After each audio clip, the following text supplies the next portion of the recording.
You are listening to Know You're Crazy. My name is Susan Denee. We all have crazy. What separates us is how we choose to deal with it.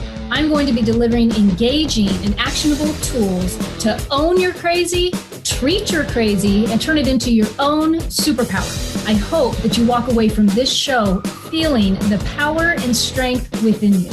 And never forget to enjoy your journey because you are worth it. Everyone, welcome to the Know You're Crazy show. My name is Susan Denee, and you are listening to Emotional Recovery in the Raw. And today's show is going to be all about staying in the ring when your other person, partner, friend, whoever, acquaintance of yours, has glaring defects that are almost too hard to bear and make it challenging for you to own your own behavior in the middle of the storm. It's a subtle creep into relationships that go wrong. My husband and I, who work with couples, most of them in recovery, some not, were recently discussing the challenge it can be to stay in the ring when it gets uncomfortable. A lot of times when there's fear that enters the relationship, one of the partners goes off base. Because you're two people in a relationship, and as much as the relationship will grow at a steady pace, the individuals within that relationship will have their own pace at which they grow. For example, I would have fears in my relationship with my husband that were triggered in the beginning of our relationship, and it dealt around jealousy. What if he likes somebody else more than me? What's he doing in his time when I'm home with my kids? There were these fears that at times would consume me. He didn't have the same fears. His fears came later on in our relationship when he had to learn how to navigate his own experience when I was traveling a lot professionally. Different fears can get triggered in the relationships at different times, depending on what the both of you have in front of you and what is going on. How could they not? Each person's having their own experience. If you've been listening to the show for a while, you have heard me say, how can we expect our partner, our friends, our acquaintances, maybe our mentees, our bosses, our coworkers, to absolutely see things the way we see things when we are all having our own experience during the day? If I come out of my house and I take a left turn and I go down the street out of the neighborhood, I might notice the trees, I might notice the cute little squirrels, or I might be somebody who comes out of the same house, takes a left turn, goes down the street, and suddenly I'm seeing somebody who didn't park their car in the right spot, somebody who left their sprinkler on, maybe I see somebody walking their dog, but what attracts our perception is unique to each and every one of us. Those of us who have been in relationships for a long time, and I'm not talking just intimate relationships, I'm talking long-term friendships, child-parent relationships. Some folks lose that relationship, believe it or not, because of being stuck on a way of thinking that we need to see things absolutely the same. Here's the deal. We're going to have different experiences. We're supposed to. We came into this world as individuals. We will leave as individuals. And while we're here having this tremendous experience as individuals and couples and friends, and we're all trying to connect, why not give it our best shot? But when we get into our own fear, sometimes it is extremely challenging to do that. So today's show, I am talking about how to stay in the ring, how to stay positive, but also how to own your own behavior when it feels like the other person in your life, whoever that may be, has glaring character flaws, in your opinion, that have just absolutely consumed you. And now there seems to be nowhere to turn, no way to overcome it. And now it's become a blame game, and you find yourself venting about it, and you find yourself having imaginary conversations with the person that you're winning. One of my favorite go-tos for when I know I'm dealing with a little bit of crazy. That's why the show is called Know You're Crazy, because it triggers each of us differently. And what am I talking about crazy? I'm talking about when we're full of fear, we're full of anxiety, we're full of confusion, we feel emotional, Maybe we want to rant. Maybe we want to turn inward and blame ourselves and go into the deep, dark tunnel of isolation. All kinds of different things that can trigger and really be defined as our individual crazy. You've heard me talk about this topic a lot on the show as far as the symptoms of everybody's individual crazy.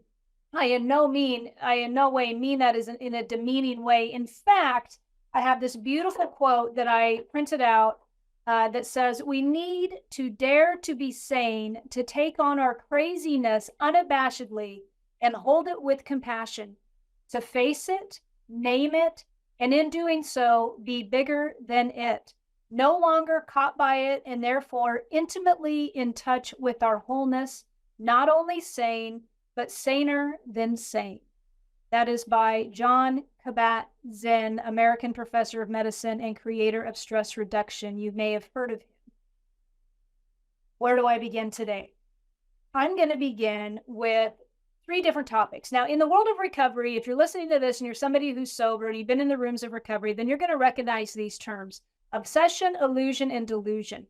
And how do they show up in our life based on our mental and emotional game will absolutely impact our relationships. And so today I'm going to be focusing on the obsession, the illusion, and the delusion that we can fall under when we are in partnership with somebody who, in our opinion, is not doing it the way we think they should do it, and therefore we are feeling discomfort.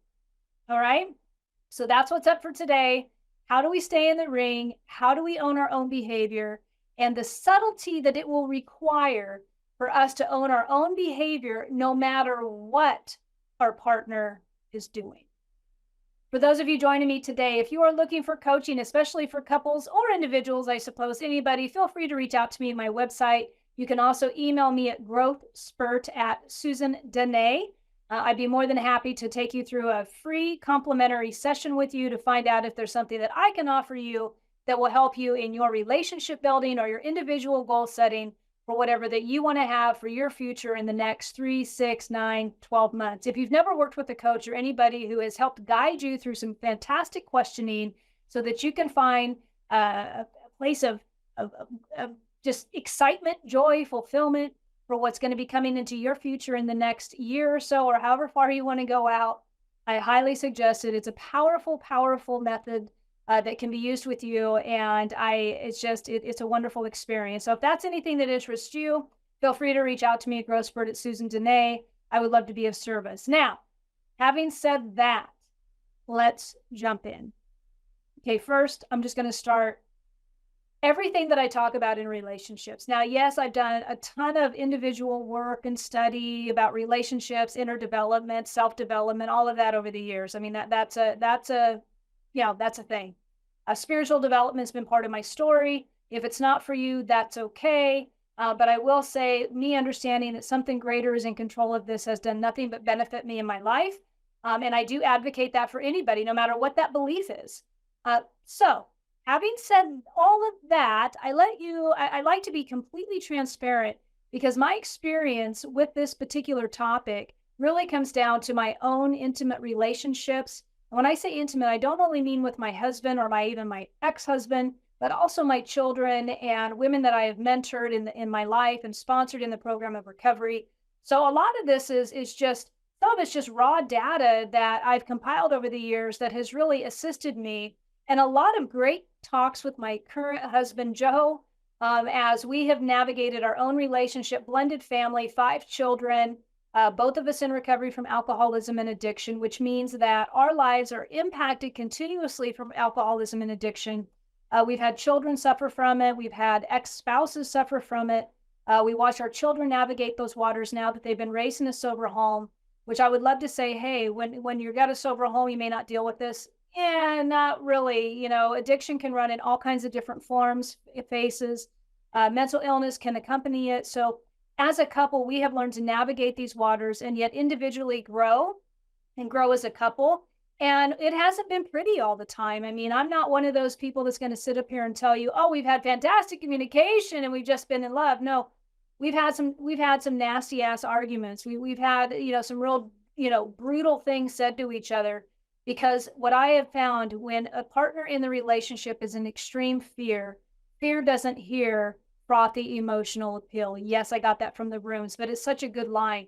fear usually takes a little bit of gut punch sometimes. And so we've had that. And I'm not advocating that that's what you need to do. But I will say that it's important in a relationship to be heard. It's important to be heard. And sometimes that direct delivery of the message is necessary if one of the partners is consumed in fear or obstinance or whatever it is. So I want to go too far off on that tangent because I'm going to be covering a lot of that today. Because the idea is to stay in the ring. I'm not advocating everybody to go have yelling fights with one another, but what I'm advocating is boldness. What I'm advocating is being willing to have those difficult conversations with whoever in your life, because we will refrain from it for fear of upsetting, fear of doing it wrong. A lot of us still suffer from that perfectionist attitude. We're playing the conversation out, 4 sentences, wondering if I say this, what are they doing? We're trying to do this imaginary chess game with somebody, hoping that our words are going to land a certain way, so therefore they can have a certain change in their life, and therefore I'll feel better. All of that is manipulation. All of it is. God, I'm on fire about this topic today. I think we've been talking about it for a little bit. Recently has come up, and that is powerful when you come through the other side. And that's why I wanted to talk about it today. It's just so powerful when you come through the other side of a challenging moment in a relationship and you show up differently, but you have your aha moments and you change and you begin to look at your partner and your friends or whoever it is that you're having challenges with in a brand new way, because you experience a shift in perception. Have you ever had a shift in perception that feels like a spiritual experience? I think they all are spiritual experiences. When I have uprooted a belief that has held me hostage to a toxic situation, and that toxic situation is usually just a thinking between my ears, gosh, there's so much relief in that. There's so much relief in that. So if you're tuning in today, stay tuned because I'm going to get started. Like I said, I'm very passionate about this. Hopefully this goes as well as I think it will. All right, obsession, illusion, and delusion. What am I talking about? In a relationship, sometimes one of the partners are going to behave in a way that is really bothersome. And it can be anything as brutal verbal delivery to overly concerned about how everything's done in the house. Okay.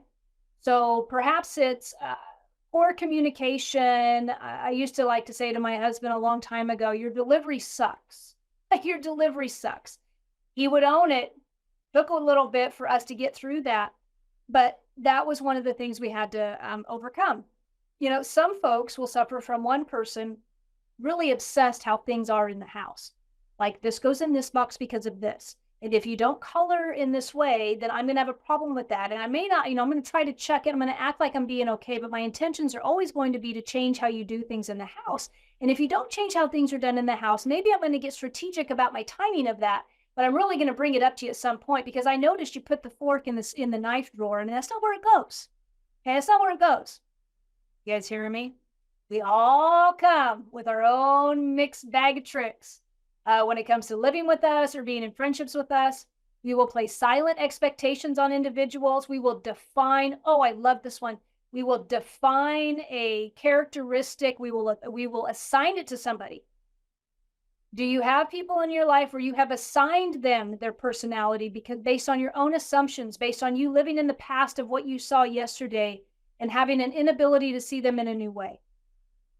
Is this person grinding on you on a regular basis? Have you become obsessed with their behavior? Are you unable to set it down? Do you constantly think about it? Do you drug? Gosh, I've been obviously talking about alcoholism. Do you dread being around them again because you've already started to assume that the behavior is going to be present? When we suffer from obsession in any type of relationship, when we are already expecting disappointment, when we have already assigned a behavior to somebody and not given them benefit of the doubt for today in this moment, we are doing a disservice to the relationship. This can become very challenging for individuals when they are in a relationship with somebody who I like to say has loud defects. Loud defects. Because when the other person has loud defects, the person whose defects might be a little bit quieter. And I just got to say, for anybody who has a problem with the defects, just filter it in your own way so you feel better about it. Just recently, I've been hearing like, well, I don't like to think I have defects. Like, that's fine. That's fine. I'm not judging you. I'm just saying I'm going to use the word defects. You got to be okay with this, all right? Or you don't have to be okay with it, but that's what I'm going to use. Okay.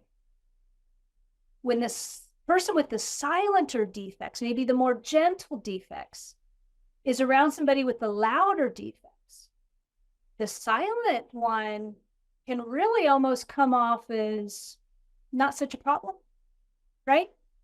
And the silent one is actually the one that is more challenging to discover what they're doing in the relationship that's not satisfying to them. It's kind of like in the world of recovery, you have an Alcoholics Anonymous program, and then you have an Al-Anon program for those who have been affected by the disease of alcoholism and addiction. So an Al-Anon program might be people who go to that, who are like children, might have Alateen, spouses, things like that. I don't know how many people I have spoken to in recovery that will have a challenge with somebody in the disease of alcoholism, sober or not, okay? Be either one. And I recommend Al-Anon. 99% of the time, what's happening is they think, well, this isn't my problem, it's theirs.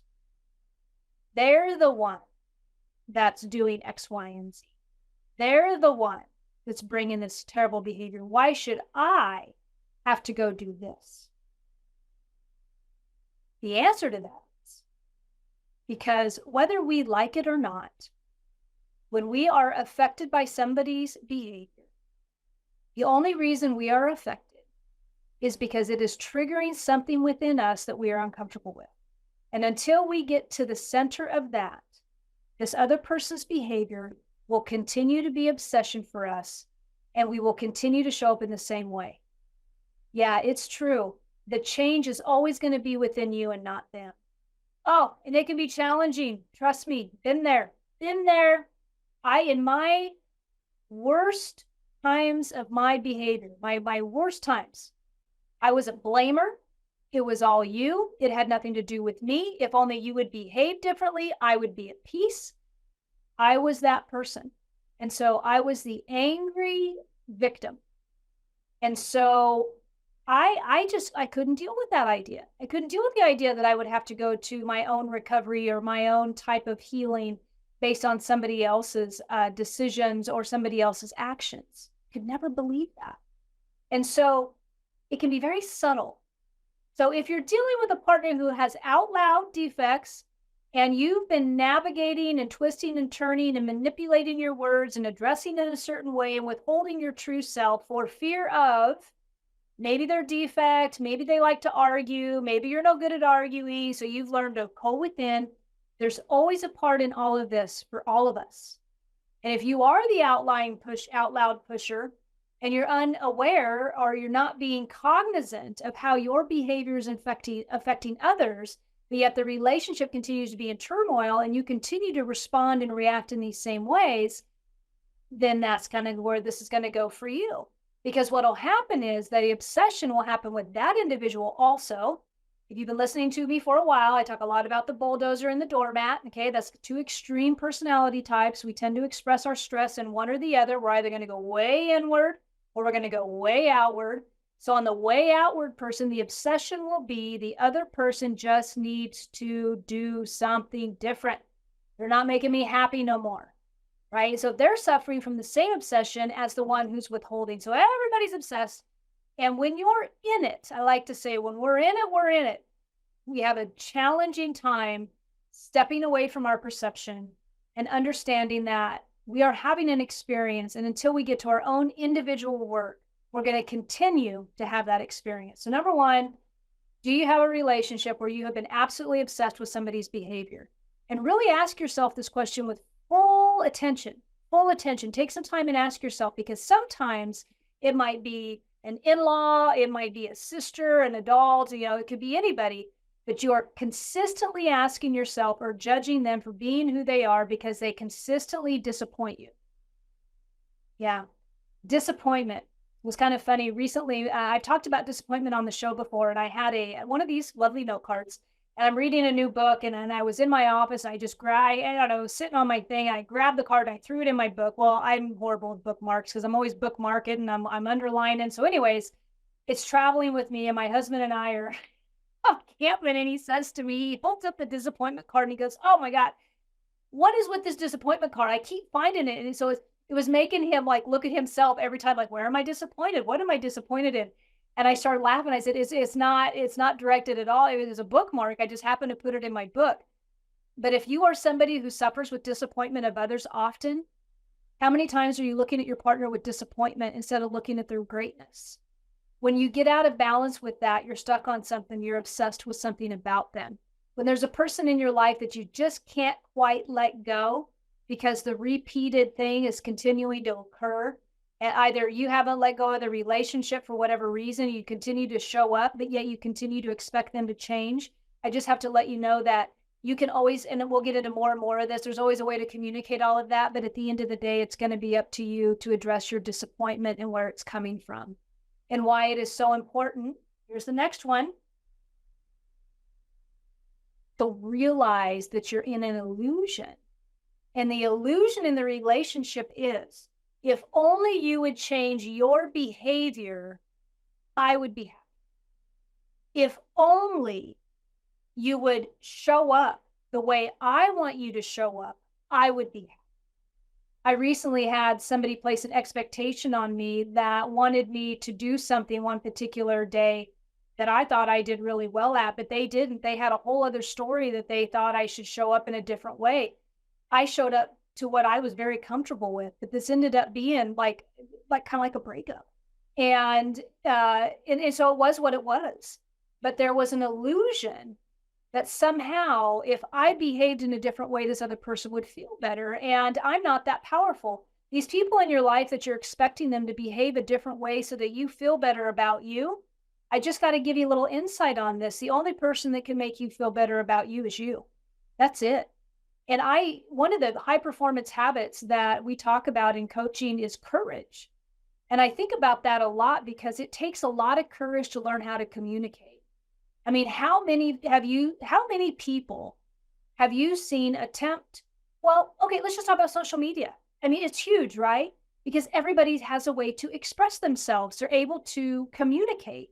And then we see what happens when communication goes wrong and it goes in the wrong way. And people are using social media as a way to vent and do all these, things. Everybody's unhappy. And like, oh my God, I can't believe we're doing it. Right. Well, there's an illusion sometimes that if everybody would just communicate a certain way, or you would do this way, I would feel better. But it takes courage to get there. It takes courage to express what you want and what you need. And I'm going to talk about that in just 2 seconds. But the illusion is that the other person needs to change in order for you to be okay. That doesn't mean, and I always make an exception to this, if you're like in an abusive relationship or you're in something, something really toxic, this is not for you. I'm talking about in that relationship, I suggest you get some professional help. I'm talking about the relationship so that we are in a relationship. There is no abuse, but there's a lot of character assassination silently going on between your ears.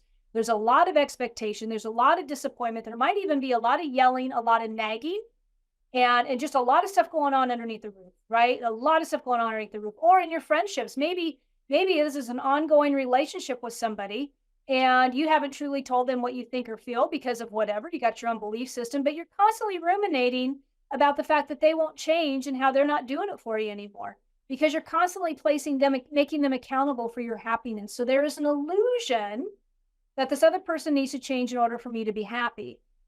And I'm sorry to tell you that the only person that's going to really bring peace to you is you. And getting to that level of happiness and that level of fulfillment does take courage because it's going to take some communication. It's going to take what feels like an emotional risk in doing that communication, right? All right, we got obsession, we got illusion, and we got delusion. I'm right. I'm right. I'm right because I think if you really changed, I really would be happy. And your character flaws are so annoying. I can't even believe you don't even know about it. Like, I can't even believe you continue to be like this. Like, I keep telling myself I'm not going to get shocked, but I do get shocked because you show up and you act like this. And I'm right. Like I know in my heart of hearts, I'm right. Like I know I'm not crazy here, but I'm right. But I'm right. But I'm right. But I'm right. But I'm right. Are you? Are you sure that's true? Are you 100% sure you're right about whatever that's keeping you unsatisfied in the relationship or in a state of obsession or in a state of delusion? If you're in a relationship that continues to bring this up for you, are you sure you're right? Because that can be a big delusion. There can be a lot of stuff going on there. And like I said, the exception to this is if it's a physically, mentally, emotionally abusive relationship. Then I would just suggest professional therapy. But I'm talking, you know what I'm talking about? I'm talking about those relationships where we think we're right, we think we have the better way. If only the other person would shift, this whole thing would get better. Okay? We got obsession, we got illusion, and we got delusion. So what do? Thinking, okay, how do I get to the most rewarding and freeing part of this? And that is, folks, you have to own your behavior. You have to stay on your side of the street. In fact, that's the name of the show. Learning to stay on your side of the street in the middle of the turmoil. Learning to take your own inventory and not somebody else's. But yet, also,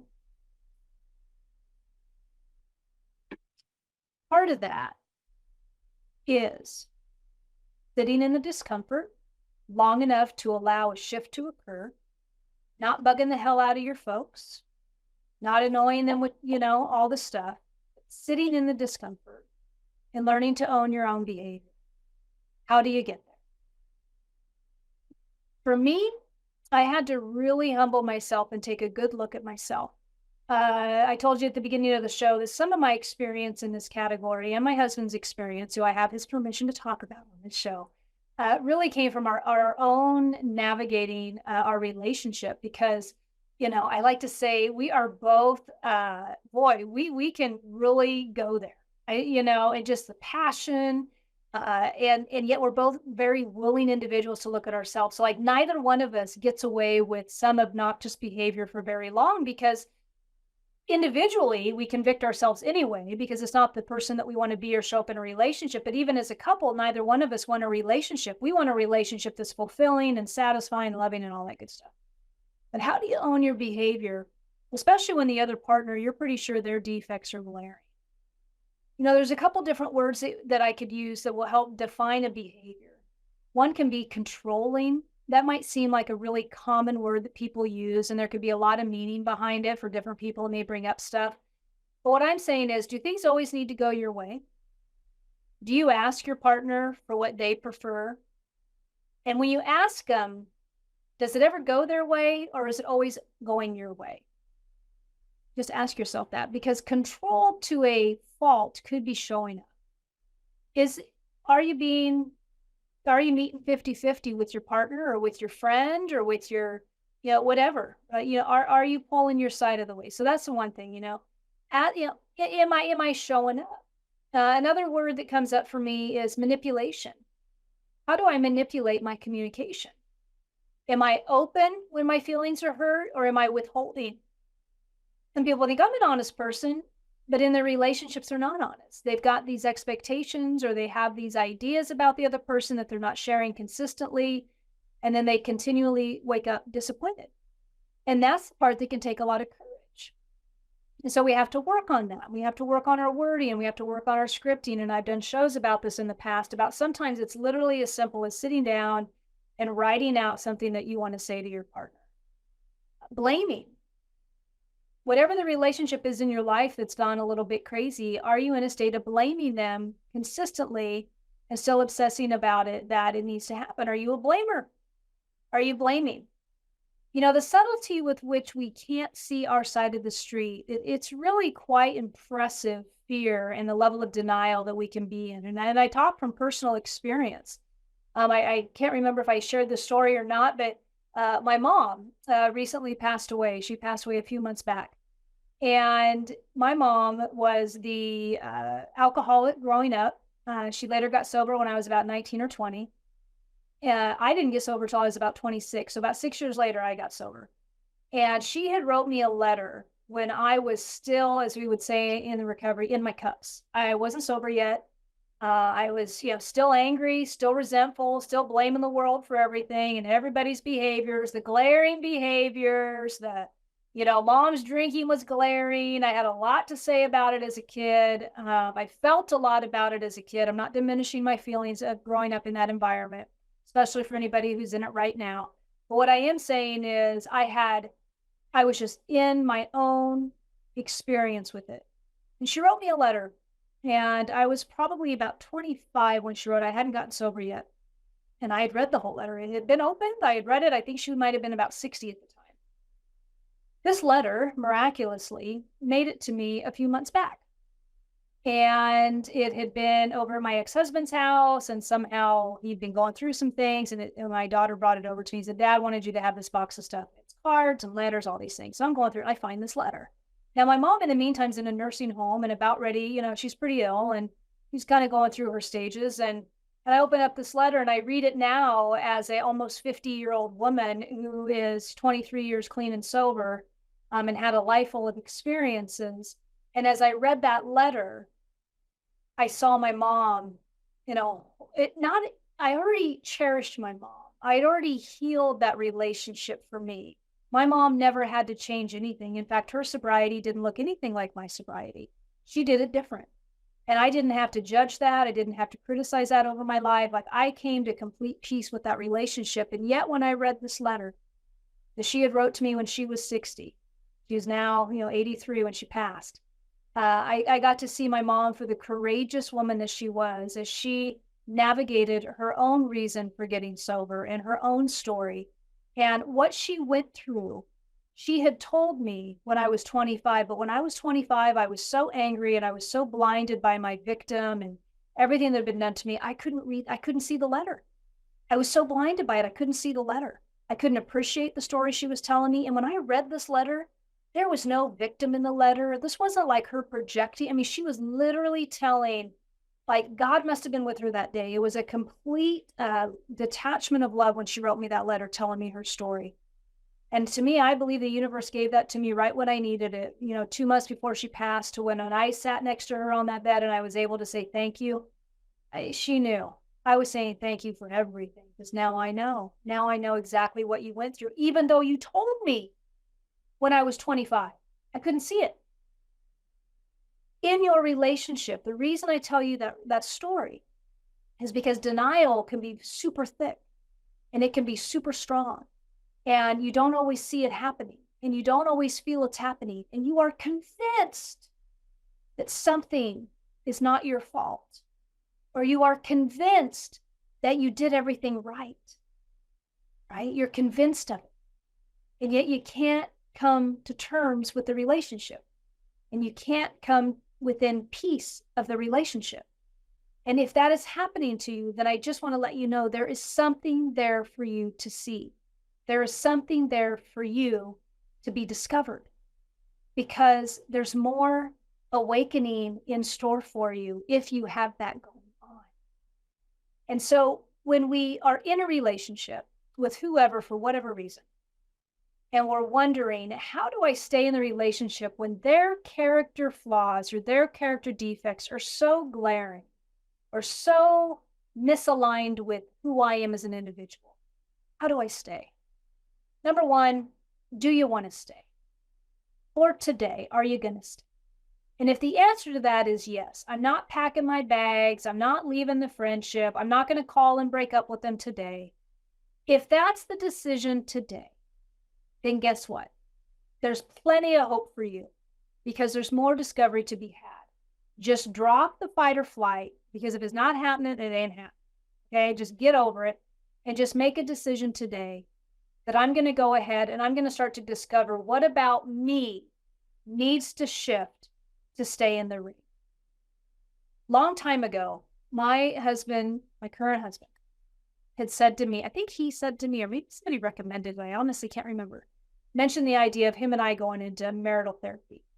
I do not discount marital therapy. In fact, I have gone into lots of therapy in my life. So I just want to make sure I put that little caveat out there. But what I said to him that day was at this particular journey in our life, in my world of awareness and awakening and looking within myself, if I still need therapy because I don't know how to communicate, then I think that's on me and not on us.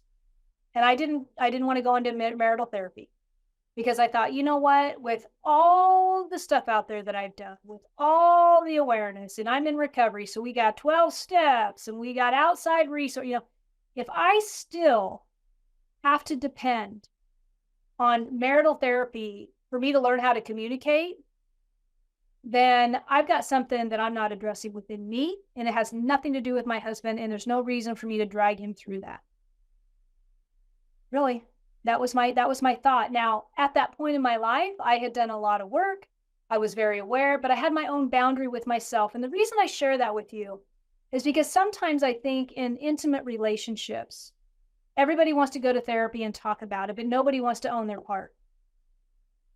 Yeah. If somehow if we just talk about it more, we will, you'll fix you. A lot of people go into marital therapy thinking the other person needs fixed. Yeah. It's usually, and that may not be your story. You may really need it, right? But a lot of times somebody thinks the other person needs fixed. And really it's both people probably need to do a little bit of work, and they can do that as individuals if they like. It's one of the reasons why I like doing couple coaching versus couple therapy. And if I think it's a couple really does need something like therapy, usually I'll be hinting towards something that's just beyond my skill set, or somebody can't hear anything, or they're unable to vision the future in the goal setting. Once we work out like the baseline stuff of agreements and some 101 communication and new habit building within the relationship, like that's some of the base work that we'll do in coaching. And then we get to set future goals, and we get to start taking a look at what would you like to create as a couple together, and they start coming together as a team. If we're unable to get towards, like that little base of just, agreements, because even with coaching, some couples will come in and they're just kind of off base, they've been disagreeing for a while. So as a coach, I kind of like try to get them on the same page again to remind them of their greatness so that they can move forward. But there are agreements, there are assumptions, like there's different things we go through to get that worked out.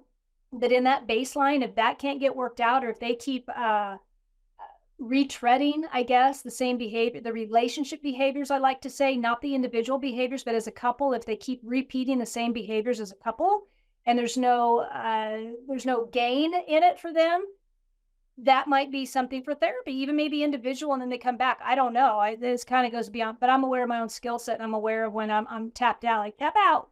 This is where, I can see two individuals can't get to the coaching side of it.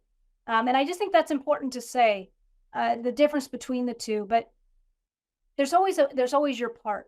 And that's really what I want to drill home today is there's always your part within the relationship. And if you can find that part, and because it only takes one of you to shift. If some of you have been in a relationship for a while, and like let's say somebody quits smoking, or no, one of you starts eating better. And then suddenly the other one's kind of like, oh, I think I might eat better. Can I have some of that chicken? It takes one to shift. And when the one shifts and they are completely fulfilled, just watch what happens. The other partner will usually get on board, because isn't it attractive when somebody starts to shift? Isn't it attractive when somebody owns their own behavior? Isn't that attractive? It is so attractive. So if you're in it right now in a relationship, I am here to say, what does my husband, I wish I could remember the line he came up with. It is so fantastic, but something about, have grace for the pace. Have grace for the pace of the relationship. This too shall shift for you if you're individually willing to do the work and then come together as a couple. This can change for you. All right, so I'm going to wrap it up. All right, but as a reminder, number one, the heck am I? Okay. Are you suffering from obsession? Are you repeatedly obsessed about somebody's behavior in your life? And because of that, you are telling yourself you have an illusion that if only they would change, I would be better. Is this a story that's going on for you right now? Could be your kids. How many times we obsessed about kids? If only they do their homework, I'd feel better. Because ultimately, really comes down to us as parents. We're fearful. If they don't do something, they're going to end up out on the streets and living. Oh my God, they're going to be homeless. They're not going to make, $1 million a year. What are they? It's all about you, mom and dad. It's all about you. I'm not saying you don't have a role to help them, be successful, but you don't get that.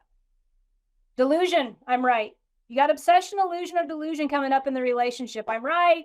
If you'd only change, I'd be better.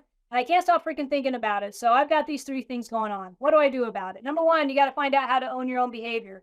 You got to find out, what am I contributing to this relationship that's becoming toxic? Because I'm the only one that's in control of my behavior. I'm the only one that can shift. I can't expect anybody else to change to make me feel better. I'm absolutely going to own it. And for those of you who do have a spiritual practice, that's between you and your God. You and your higher power, whatever you want to call it, your higher self, your inner source self, whatever it is, but that's between you and you. You and them, you and the higher power, okay?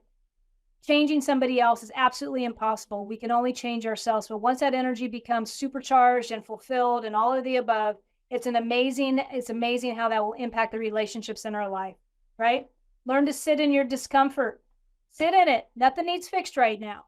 If something's gone haywire, and it's been haywire, but you're seeing that both of you are willing to do something about it, it's going to get uncomfortable before it doesn't.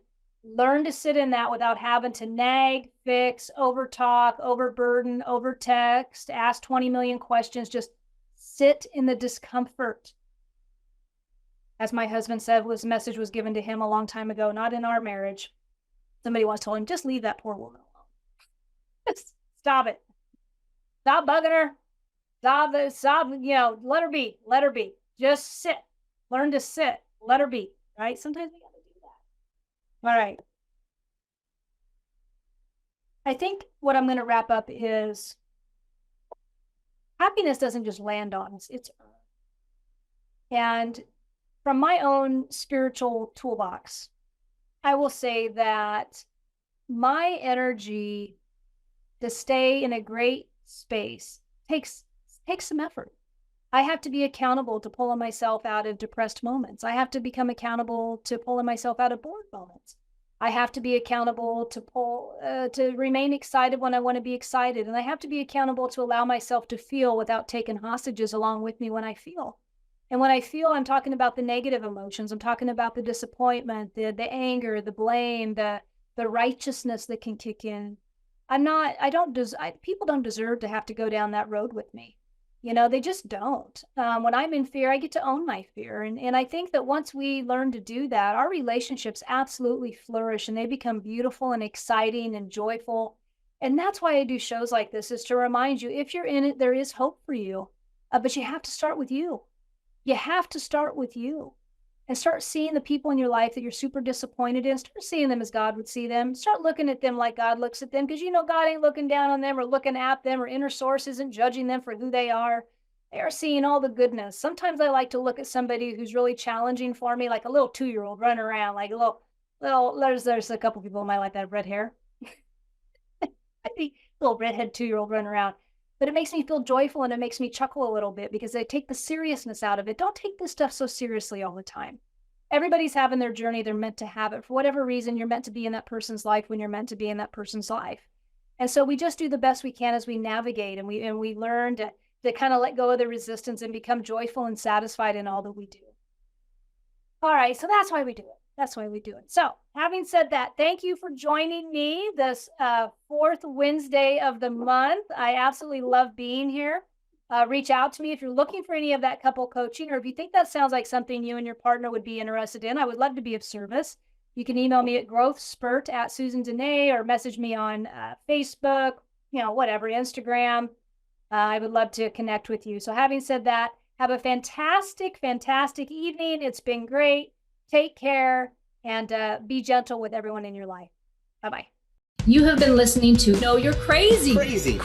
And my name is Susan Denee. We are identifying, understanding, and treating your crazy one episode at a time. Tune in to transformationtalkradio.com. To connect with me or Growth Spurt Your Life, please visit SusanDenee.com. That's Susan Denee, DENEE.com.